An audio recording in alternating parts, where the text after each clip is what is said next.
Chegou, galera! Tudo bem? Eu sou Rafael Noli, professor de Geografia. Nós estamos aqui para começar a nossa segunda aula sobre o tema demografia. Nós vamos fragmentar a nossa aula de demografia em quatro. São 4 episódios. O primeiro, a aula anterior, tem no vídeo aí. É interessante dar uma olhada no vídeo novamente para deixar as ideias bem claras. Nós estudamos questões específicas sobre a população brasileira, distribuição da população. Nós vimos também questões relacionadas a países populosos e povoados. Vimos questões relacionadas ao superpovoamento. Agora nós vamos estudar as taxas. Uma das matérias mais importantes, 7º ano. Lá no ensino médio nós vamos rever. E lá no cursinho pré-vestibular, quem for fazer o cursinho também, é uma das mais importantes matérias para os estudos voltados para o Enem e para as universidades, para os vestibulares, ok? Vou sair da frente para vocês darem uma olhada. Esses são os números que nós iremos trabalhar. Eu preciso decorar os números para a prova? 7º ano, a questão principal aqui é compreender toda essa realidade, ter uma noção ampla, geral, básica, de como a população está funcionando hoje. Então, não se preocupe em decorar os números, mas os conceitos são importantes. O que aumentou, o que diminuiu, o que melhorou, o que piorou, esses conceitos são fundamentais de entender. Fechou? Então, para começar, nós vamos começar com a seguinte situação. Taxas. Para entender a população de um país, é importante medi-la, fazer análises das suas quantidades e como ela está distribuída. Também é muito importante saber como essa população está se comportando. Por isso, essa matéria é chamada de demografia, que seria o estudo da população, a análise. Vamos analisar. As taxas importantes que nós iremos estudar são: primeira taxa, a taxa de natalidade. Eu resumo a taxa de natalidade da seguinte forma: é o número de pessoas que nascem em determinado local, em determinada região. Vamos resumir assim. Existe um cálculo para fazer isso tudo funcionar bonitinho, mas nós vamos pegar aqui a base. A base é natalidade. Eu vou escrever aqui nascimentos. Nascimentos. Ok? Fechou? Simples. Taxa de natalidade é uma taxa que existe para medir quantas pessoas nascem em determinado lugar, em determinado país, em determinada região. A segunda taxa importante é chamada de taxa de mortalidade. Óbvio, importantíssima também, ela mede a quantidade de pessoas que morrem. Nós vamos utilizar aqui a palavra óbitos. Taxa de mortalidade é uma taxa que leva em consideração, que analisa, que computa o número de pessoas que morrem em determinada região, num determinado período de tempo. Aí, muitas vezes, as questões são: o Brasil está com a população crescendo, encolhendo, diminuindo? Vamos entender isso aqui. Essa aula nós vamos entender se a população brasileira está crescendo por uma superpopulação, por um superpovoamento, se a população está encolhendo, se essa é a realidade do mundo, a nossa realidade é a do mundo, se elas são parecidas. Aula importante. Vamos entender o seguinte: não sei se o país está com a população crescendo ou encolhendo só analisando o número de pessoas que nascem e que morrem por ano. Mas essa diferença é importantíssima. Essa diferença é chamada de crescimento vegetativo ou natural. Olha só, eu pôr aqui para ficar claro. O que seria o crescimento vegetativo? Crescimento vegetativo ou natural é a diferença entre o número de pessoas que nascem e as que morrem em determinado local. Crescimento vegetativo. Vou escrever aqui, tá, galera? Vejam só. Crescimento vegetativo ou natural. Crescimento vegetativo. Aí vocês estão lá na prova e aparece essa questão. O que é o crescimento vegetativo ou crescimento natural? Simples. É a diferença do número de pessoas que nascem e que morrem em determinado local. Certo? Simples, básico. Só o crescimento vegetativo não adianta. O Brasil está crescendo. Por quê? Porque ele tem um crescimento vegetativo ou natural alto. Nascem mais pessoas do que morrem. É um bom indicativo. Se está nascendo mais gente do que morre, a população está crescendo. Nem sempre. Então nós vamos analisar o seguinte.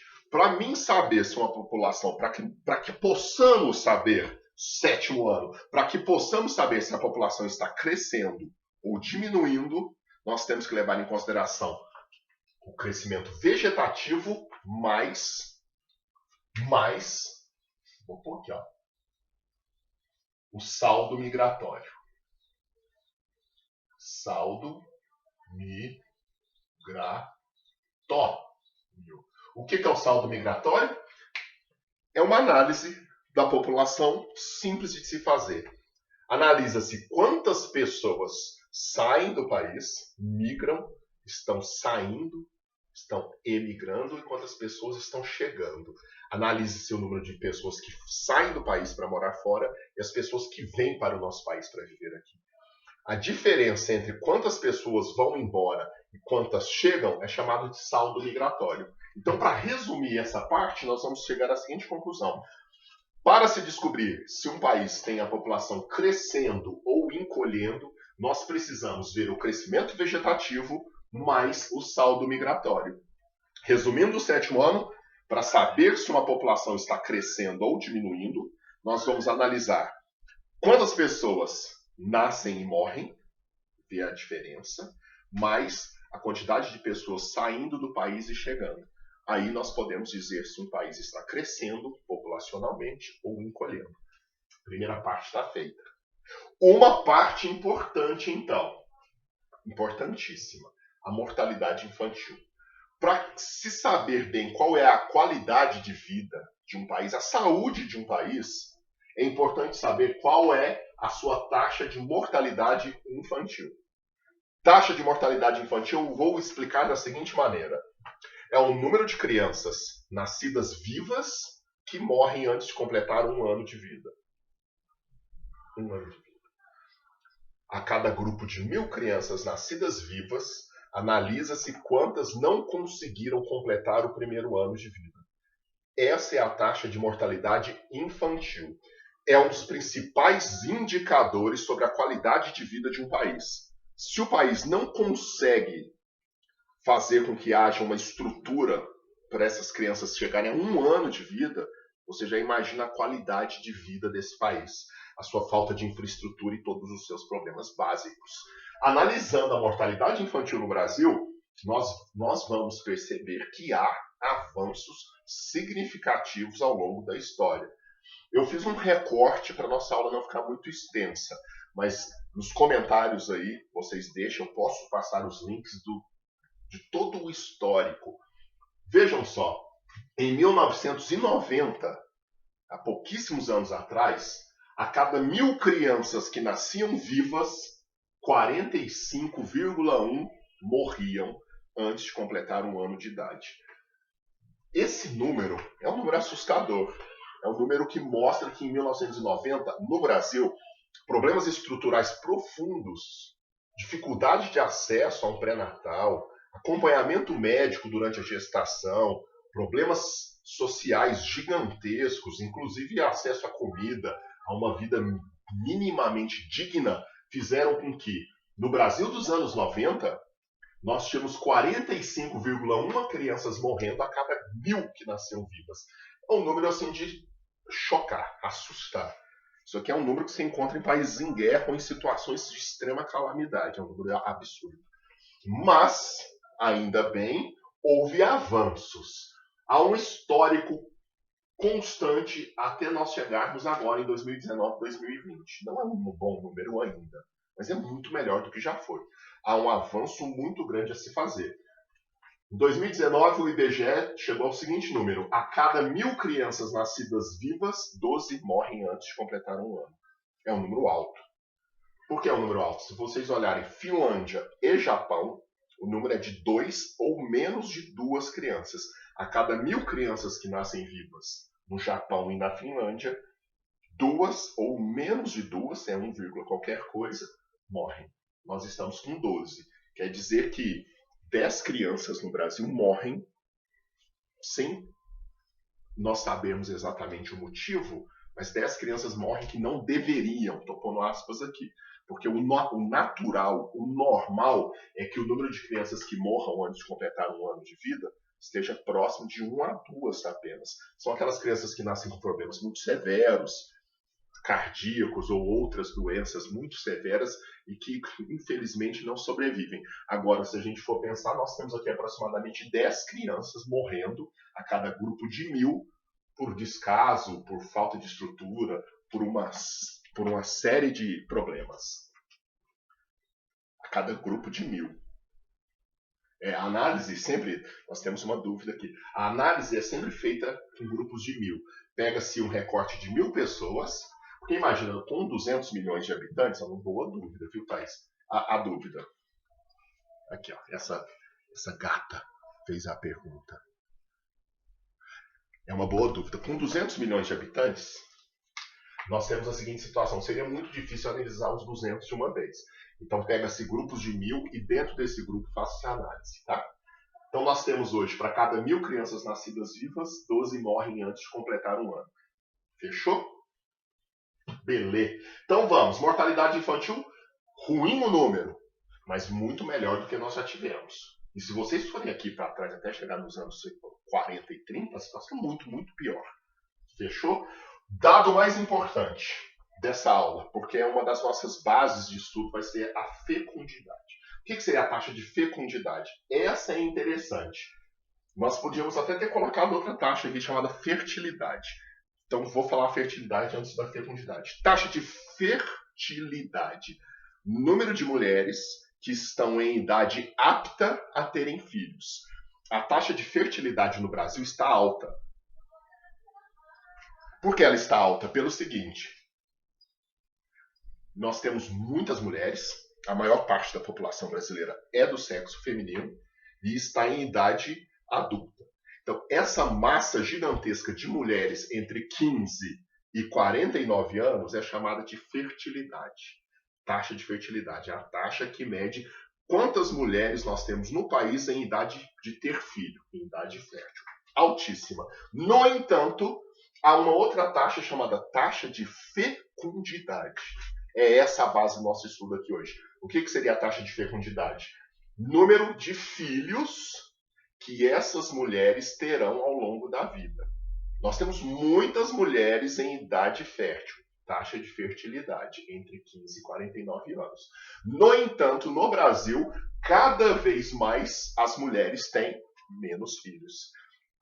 Eu separei de novo um recorte. Todas as informações retiradas do site do IBGE. 1960. Em 1960, uma mulher tinha, ao longo da vida, 6,16 filhos. Quando essa aula é dada em sala, com os alunos próximos, eu dou aula aqui para os meus gatos e para a Thaís, que está aqui comandando esses animais todos aqui assistindo a aula. Nós, quando damos essa aula para uma galera, uma sala, sempre um menino levanta a mão e fala: Rafael, minha avó teve 14 irmãos, minha avó teve 16. É uma realidade muito próxima da gente. Eu mesmo tenho na minha família, na parte dos meus avós, famílias numerosas. Mas era a realidade do Brasil. Olha que realidade. Em 1960, a média de filhos por mulher era de 6,16. Era um número elevadíssimo. Com tanta gente nascendo, havia um crescimento populacional acelerado. Mas temos que ver que, além de gente demais nascer no Brasil nesse período, havia uma taxa de mortalidade geral alta e mortalidade infantil alta. Nós vamos ter a próxima aula, nossa, a terceira aula, vai ser sobre isso. Uma análise profunda do crescimento real da população. Então, entender essas taxas é importante por isso. Então, em 60, 6,16. Eu nasci em 1980 e tenho 2 irmãos. O João e o Neto. São meus 2 irmãos. Sim, 2 irmãos. Agora imagina, eu e mais 2. A minha mãe teve 3 filhos. Em 1980 eu nasci, o primeiro. Mais bonito. Aí eu tô zoando. Sim, o mais bonito. Aí olha só, em 1980 a média era de 4,35. Muito, hein? Minha mãe estava abaixo da média, hein, mãe? Muito bem, garota. Então vejam, 1980, 4,35 filhos por mulher. Olha o desenvolvimento. Hoje, nos anos 2000, hoje não, nós estamos em 2020. Em 2000, nós tínhamos um número de 2,38, quer dizer que é uma média. Gostou dessa? Olha só a média. Cada mulher nos anos 2000, há 20 anos atrás, tinha em média 2,3 filhos. Olha, professor, o Brasil está com uma população gigante, precisamos diminuí-la. É o que a galera fala. Meu tio mandou na internet, no WhatsApp, uma mensagem falando que a população brasileira deve ser diminuída. Proibir o povo de ter filho. Próxima aula é sobre isso. Não precisa. Nós vimos na aula anterior que um dos problemas mais severos da população brasileira não é a sua quantidade, é a sua má distribuição. Que os problemas da população não estão relacionados somente ou diretamente ao número, e sim à estrutura do país, a qualidade, o funcionamento do país. E ainda assim, nós vamos ver que há uma evidente diminuição e acelerada da população brasileira. Os nossos avós e bisavós que tinham 6 filhos nos anos 60, no meu caso, minha avó, no caso de muitos de vocês, aí temos que pensar na questão de geração aqui, mas no caso da minha avó, olha a próxima geração, a geração da minha mãe. 4 filhos. Olha a minha geração, 2. Agora o lance mais importante de tudo. Em 2000, esse número já era considerado baixo. Hoje, a taxa de fecundidade no Brasil é de 1,8 filhos. 1,79. Quer dizer que as mulheres hoje em idade fértil vão ter, em média, 1,78 filhos. A população brasileira está crescendo com as mulheres. Nós usamos o termo mulher, mas vocês compreendem, né? O negócio é Tá. A questão é, com 1,79 filhos, a população está crescendo, reflitam. Há uma diminuição acelerada do número de filhos no Brasil. Esse número de filhos, essa taxa é chamada de taxa de fecundidade. Fechou? Partiu para cá. Por que a população está encolhendo? A população está encolhendo porque existe uma necessidade de que haja, por mulher, na verdade, 2,1 filhos. Se hoje todo mundo tiver 2,1 filhos, a população se equilibra. Quando um país tem uma taxa de fecundidade inferior a 2,1 filhos, a população começa o seu declínio. A taxa de reposição é uma taxa que leva em consideração qual é o número ideal de filhos por mulher ao longo da vida, taxa de fertilidade e fecundidade. Qual é o número ideal? O número ideal para manter a população estabilizada para sempre em 210 milhões seria nós termos 2,1 filhos. Já sabemos que nós já vencemos essa barreira. E hoje nós estamos tendo um número de filhos inferior à taxa de reposição. Fechou? Qual é a situação do mundo? O Brasil é um caso especial no mundo de forma alguma. Nós somos especiais por outros motivos. Nossa cultura e etc e tal. Mas olha só, nós caminhamos junto com o mundo. Hoje no mundo a taxa geral é de 2,52. Com um declínio evidente no mundo todo. As mulheres, os casais, as pessoas estão tendo menos filhos. Resumindo muito rapidamente, porque só o número é muito frio. Há no Brasil um acesso das mulheres à educação. Não só a educação superior, mas a educação como um todo. Nós crescemos, nascemos e vivemos num país com um longo histórico de machismo. O machismo fez com que as mulheres ficassem relegadas a menores posições, a uma mulher que só tinha como opção ficar trabalhando dentro de casa. Hoje há diversas opções. A mulher conquistando o mercado de trabalho, ela tem conquistado também um espaço importantíssimo na economia, na estrutura, na formação, na construção do país. A mulher é a base da construção do país, isso é óbvio. Então, dizendo aqui demograficamente, o acesso das mulheres ao mercado de trabalho e à educação fez com que ela pudesse decidir. Ou talvez, falando mais friamente como um demógrafo, a situação econômica fez com que as mulheres tivessem que ter menos filhos, porque há uma necessidade que ela se ocupe um tempo muito significativo da sua vida estudando e trabalhando. Essa liberdade, essa situação econômica, essa estrutura que se forma no Brasil recentemente, ou que no Brasil recentemente se torna mais evidente, faz com que haja hoje, por exemplo, mais mulheres dentro das universidades do que homens. elas são a maior parte da população universitária do Brasil, elas dominarão o mundo, ainda bem. Então vejam, high five, ela fez assim. Então vejam, isso tudo para dizer que o acesso a mercado de trabalho, educação superior, todo tipo de educação, uma nova estrutura global que no Brasil se reflete de forma muito clara a partir desses últimos anos, fez com que as mulheres venham tendo menos filhos porque elas têm uma carreira para cuidar, tem um monte de questões importantes para dar conta além dos filhos. Então há um novo mundo.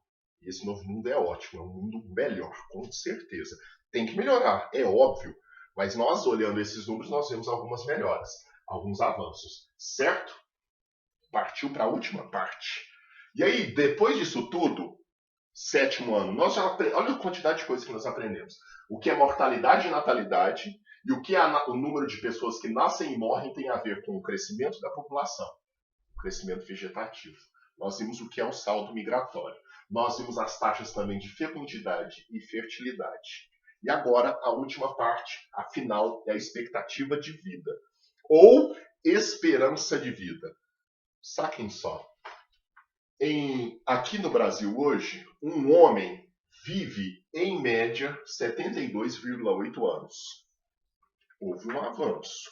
Se vocês forem ver, a expectativa no mundo também tem aumentado. As pessoas vivem um pouco mais. Uma dica aí para vocês que vão fazer os exercícios. A dica é muita atenção a esses dados. Para os exercícios que eu selecionei para vocês. Houve um aumento, as pessoas vivem mais. As pessoas têm menos filhos, cada vez mais, e vivem cada vez mais. Olha só. A diminuição no número de filhos e aumento na expectativa de vida. Envelhecimento da população. O encolhimento é evidente, mas o envelhecimento também. Na nossa 4ª aula, quando nós formos ver as questões previdenciárias, a gente vai precisar desses números. Então, resumindo, situação do Brasil hoje. Um brasileiro vive, em média, hoje 76,3 anos. Sendo que os homens vivem 72,8 homens. 72,8 anos. E as mulheres vivem 79,9 anos.